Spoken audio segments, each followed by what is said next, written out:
Okay, hello everyone. Let's get started. Welcome to everyone. If you haven't met me, my name is Gordon Ross. I'm Managing Director of the Enterprise Group at Dynasty. If you haven't met him already, I'm delighted to be joined by Ken Heyman, Head of the Advisor Institute at AllianceBernstein. Ken, good to see you again. Gordon, it's great to be here, enjoying this set of conversations we're having. Excellent, excellent. Yeah, for those of you, if this is the first video you've consumed of ours, Ken and I have been recording a series of interviews as part of Dynasty's Advisor to CEO program. We're recording a number of discussions around what it takes to make that transition from being the advisor of a team or a practice to really being the CEO of a complex organization. And we framed these discussions very much around a number of kind of mind shifts, we've labeled them, whereby advisors really have to kind of change the way they think, change the way they operate, and change the way they allocate their own time to become the leaders of these organizations. And what's interesting today is we want to talk a little bit about skill sets. And I think this is perhaps the most interesting and perhaps the most delicate topic of all of these kind of discussions that we're doing, because it really leads to an awful lot of, we'll call it like vulnerability. But one of the things that I was really impressed with, we did our Advisor to CEO on-site program at MIT in the spring. Ken was there. We had dozens of CEOs from around the network there on campus at MIT going through some really excellent content.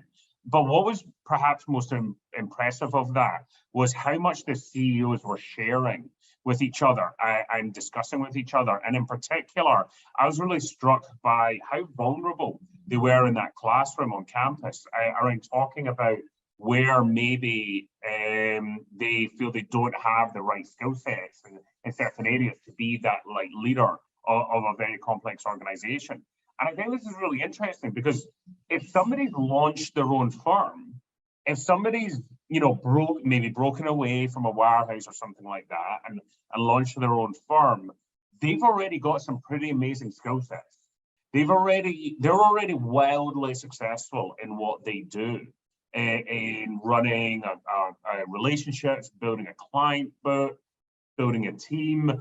They're already wildly successful, but now they're kind of stepping out into this new arena where you need different skill sets. And so, Ken, why don't you start by, in your mind, I'd be really interested to hear, like, in your mind, what are some of those like skill sets that differ for that leader, and how does that contrast to the advisor? Well, you put your finger on the best starting point for this exploration, and that is the experience of the wildly successful, confirmed, and clearly skillful individual who has mastered the tasks and the subtleties of working with uniquely successful families, bending their creativity to the delivery of financial services of different levels of complexity. So you have this individual has every reason to be very confident in their ability to learn and their ability to execute. And they transition into this role.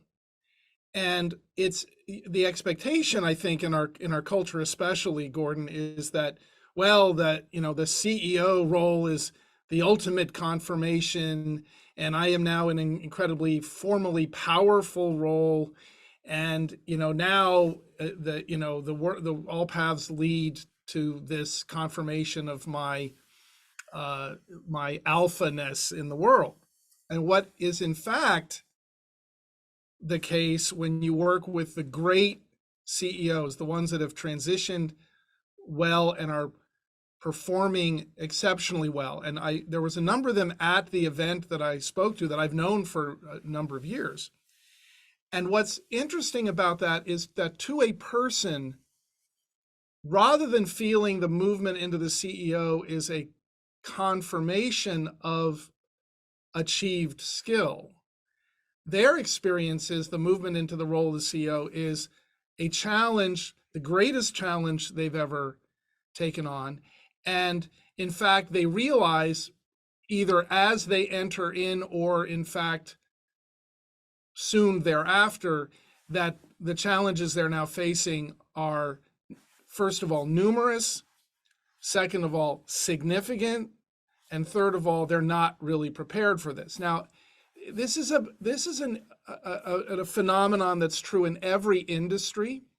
And if you look at Jim Collins, who wrote the books Built to Last and Good to Great, a very familiar commentator on leadership and organizational success, he talks about the level 5 leader, meaning that beyond this bullying alpha, hardcore decision maker, I know everything, I know how everything should be. The level 5 leader, which he says is the highest form of leadership, has a kind of humility in the presence of the complexity of the task, is aware that there's a lot that they don't know. And in fact, that awareness drives them to seek the counsel of educators, consultants, their best people.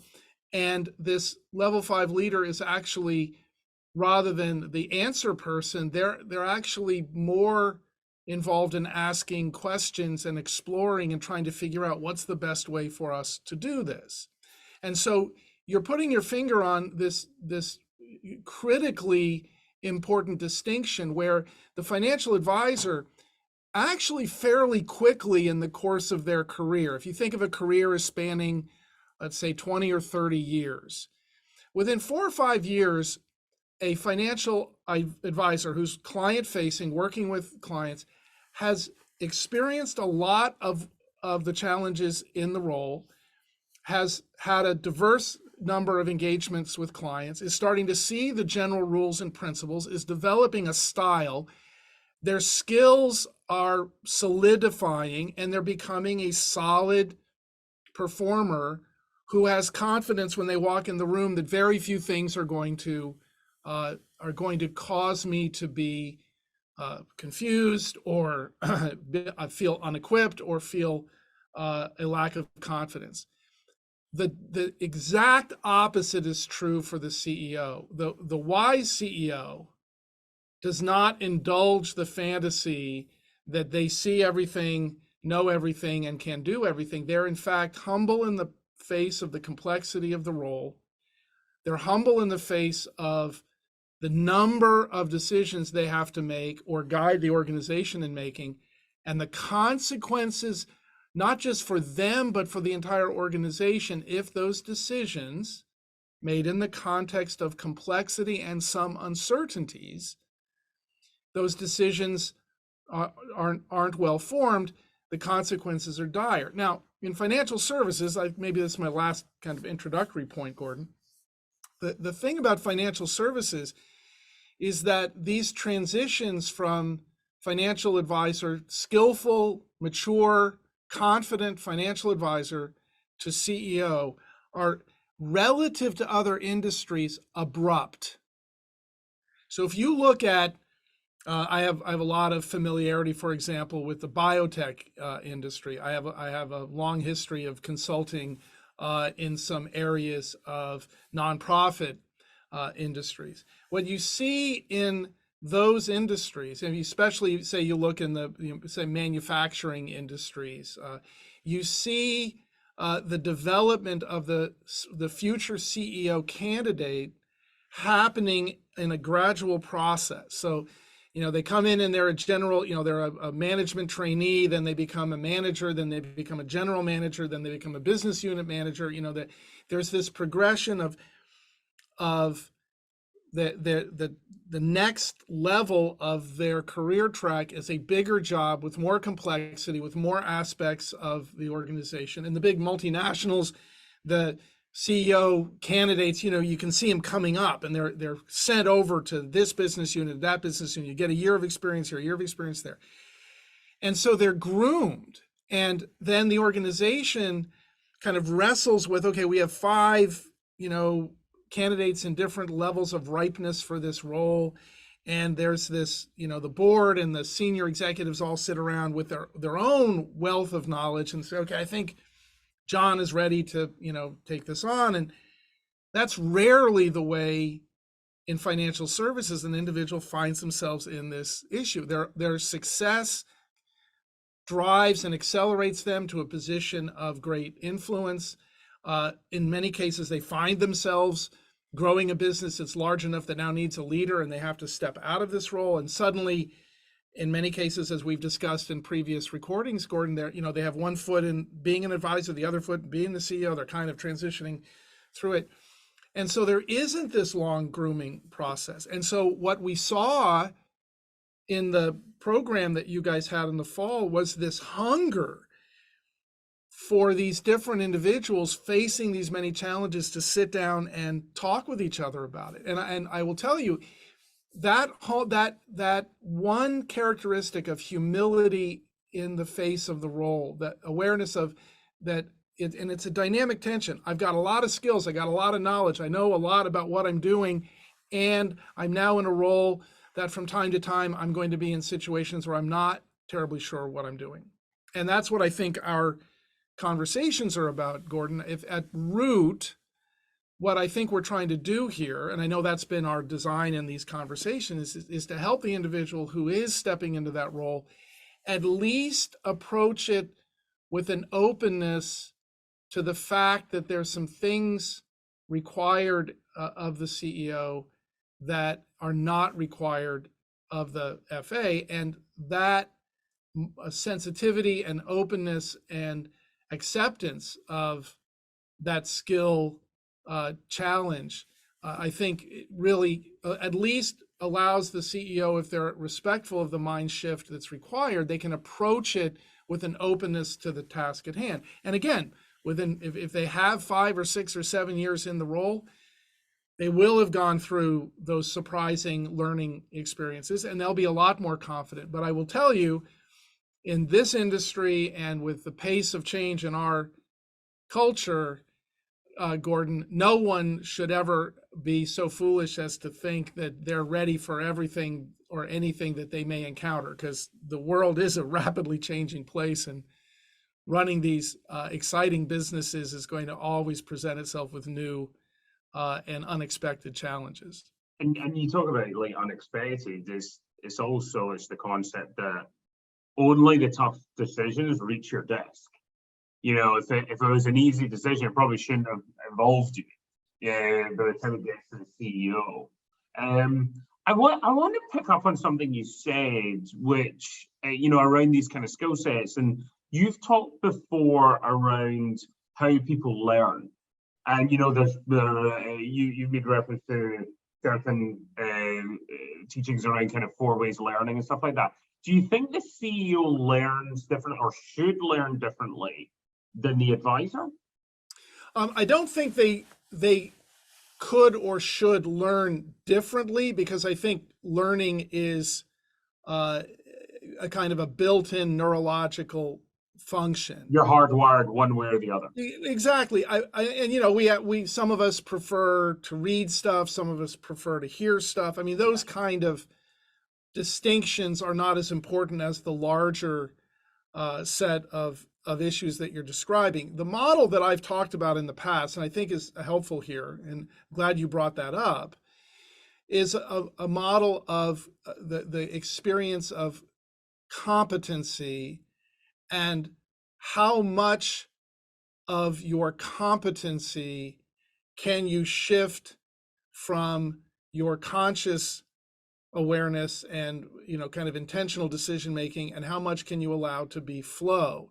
And there's a very interesting combination of ideas here, Gordon, that and for the CEO I think can be extremely powerful, because it helps them maintain the right point of view about the experiences they're having. I love that you bring up this idea that the CEO, only the tough decisions get up to their desk. In a well-run organization, decisions that can be decided upon by standard procedures should be decided upon lower in the organization. So the development of standard procedures allows the CEO to remove themselves from those things that are management challenges. Management is simply executing standard procedures accurately. And they stay in the role of leadership, where leadership is the requirement to make decisions for which we do not have a standard procedure and which there are trade-offs and consequences, some of which we can't necessarily predict. So leadership is, and that's the hallmark of a great CEO. They spend as much time as possible grappling with leadership decisions. How do we decide about this issue? How do we determine where we're headed? Of all the choices we could make, which is the best choice for us to make? These are not easy, and there's no easy guidance here. Now, experience helps you with that, and that's one of the reasons when I describe how CEOs in other industries are groomed. The hope is that they've watched others above them through the course of their career and had experiences themselves where they had to wrestle things through, and they can draw upon all those previous experiences where they were either an observer or an observer participant, but they were watching someone grapple with the kind of or the class of decision or issue that they ultimately will have to deal with.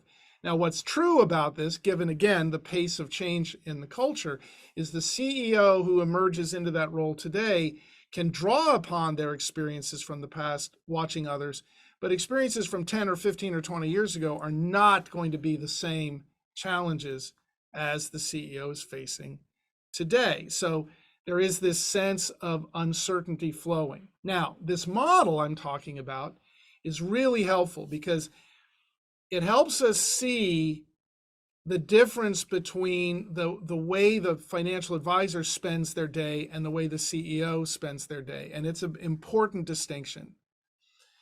The model describes 4 steps. And the first step in learning is actually not a step at all. It's where we all start. And that is described as unconscious incompetence, which is to say you don't know what you don't know. So when I was 12, I saw my father driving the car, but I did not know how to drive a car. And so I am unconsciously incompetent, and sometimes you see little kids with their little steering wheel in their car seat pretending like they're driving. They're utterly incompetent. They don't have any idea what they're doing. All learning starts for every human on the planet for all time. All learning starts when you become consciously aware of your incompetence. So you become consciously incompetent. So the first time I walk out on a football field, when I'm 5 or 6 or 7 or 8, whenever I start playing, I am incompetent compared to someone who's been doing it 3 or 4 or 5 years. And so part of the pain of learning, part of the pain of being the new financial advisor, part of the pain of being the new CEO is the fact that you're now conscious of your incompetence. That grooming process is designed to reduce that incompetence as much as possible. But nevertheless, even if you've been groomed for 20 years to be the CEO, you're still stepping into a role you've never had before. You're going to feel consciously incompetent. Now, that bad, painful feeling of incompetence is what drives you to learn. I gather information, I observe others, I listen to stories of others. And by the way, that's one of the hallmarks of human learning, is that not only can we learn through trial and error, which is what animals use, right? Instinct and trial and error. Some higher animals actually observe their parents and learn from that. So humans do a lot of observing, but we can also learn from stories, which is sort of like a transported observation mediated through language. So we can listen to other people tell us stories about what they've encountered. That, by the way, was the hallmark of your program when you brought all the new CEOs together in the fall. So the idea here is the human being who's consciously incompetent strives to gather information through various means, and that leads to then the mastery of their role. That's conscious competency. So the first time you drive the car, you're all over the place. Hopefully dad or mom took you to the parking lot and you kind of didn't run into things and it was wide open and you kind of got a feel for the car. Then you get out on the road and you start driving, and pretty quickly you're consciously competent. But what ultimately has to happen for masterable roles, for roles that are discrete in their skills, like driving, is you want to become unconsciously competent. You want it to become natural. You want the skills to kind of go down into your unconscious mind. And so most of the people listening to me know what it feels like to drive unconsciously. You're driving along, your unconscious mind is in charge of the driving. You're talking to your buddy. You are adjusting the radio. You might even be checking your text, which, by the way, is a very disruptive interruption to driving. Actually, the research says that if you're checking your texts while driving, you're more impaired than if you were legally drunk because of the attention shift that's. Wow. But the point I'm making there is you start to feel this unconscious competency and you drive really well. And when something happens, you kind of immediately adjust without even thinking about it. That's the experience of the advisor, the financial advisor. 3, 4, 5 years in, they start to have this sense of, I know exactly what's happening here. I feel the flow of this meeting. I'm in a flow state because this is a natural state for me to be in. Everything makes sense. And it's like, say you've mastered a sport. When I was in college, I played racquetball at a fairly high level. And you would walk out on the court, you take a minute or two to kind of orient, and then the game starts and you move into that flow state, which is part of what makes fast-paced games so compelling for humans. Is if you know how to play the game, you get into this flow state and things just happen naturally. Most financial advisors, if I talk to them, who when they're in that moment of performance, they experience a flow state, and it's kind of unconscious competency. Here's the problem for the CEO. Because the role, as we've discussed, requires such a broad scope of attention, the use of information at multiple levels, the need to make decisions without standard procedures to inform that, the need to make decisions you may never have faced before, the need to make so many decisions because of things that are coming at you or disruptions that you now have to cope with and adapt to. You can't ever achieve unconscious competency. So you can't ever get into a flow state. So the role of the CEO, for most of the time, you're aware that you're either barely consciously competent, meaning that you've sort of learned how to do this and you have a sense of how to make this decision or what's at stake here, or you're in fact feeling or consciously incompetent. Wow, I've never faced this before. Jiminy Cricket, there's a lot of implications here. The consequences of this decision could be pretty significant.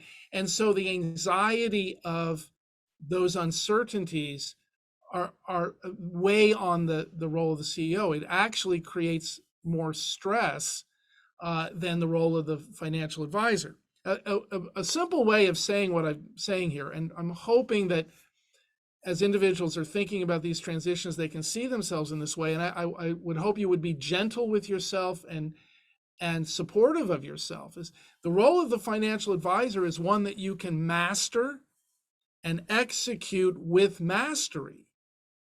The role of the CEO is an ever-shifting, ever-changing, constantly challenging leadership role that disallows you from ever feeling like you got it. I remember the manager who brought me into this industry back in 1991. That's how long ago this was. He's long since retired, but I remember him saying over and over, he would say it. He said it to me, he said it to other people. He said, you're going to be in this business, the financial services business, for 10 years, 20 years, 30 years. No matter how long you're in it, you're always going to feel, man, if I could have just stayed in another week, I could have figured out how it all worked. And I think that's the experience of great leaders, is that with the humility in the face of the complexity of the role, they're aware that they're constantly trying to figure it out, and they're constantly figuring it out, and yet the next challenge continues to come. And if you can be mindful of that and tolerant of that, it can be a pretty exciting and creative place to be, but it does require you to be mindful that that is the challenge in front of you.